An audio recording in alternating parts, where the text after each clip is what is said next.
ज़िले काउंसिल सखर जे मुलाज़मन पारां पघारुनि मां कटौती ऐं पघारूं न मिलण ख़िलाफ़ समेत मुलाज़मन ज़िले काउंसिल हाल ॿाहिरां ॿिए ॾींहुं बि यूनियन अॻवान अब्दुल मजीद जिस्काणी तारिक सोलंकी जी अॻवानी में एहतजाजी धरणो हणी छिती नारेबाज़ी कई। उन मौक़े ते सिंध ज़िले council employees labour union CBA ज़िले सखर जे सदर अब्दुल मजीद जिस्काणी, तारिक सोलंकी, शाहनवाज़ कांदड़ो, मुशाहिद हुसैन पल, मोहम्मद अब्दुल्ला चांडियो, सदाकत हुसैन ज़ंगेजो, जमील अहमद दायो, मुज़फ्फर हुसैन जुणेजो, आसिफ अली वली, मोहम्मद हाशिम ऐं ॿियनि जो चवणु हो त senior account officer Syed Farhad Hussain Shah 100 खां वधीक रेगुलर ईंदड़ मुलाज़मनि जूं 10,000 खां 20,000 रुपया पघारुनि मां नाजाइज़ कटौती करे पियो,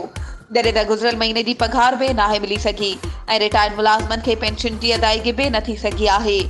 जेसीं ताईं असांजे मुलाज़मनि जा मसइला हल न थींदा पुरअमन एहतजाज जारी रहंदो।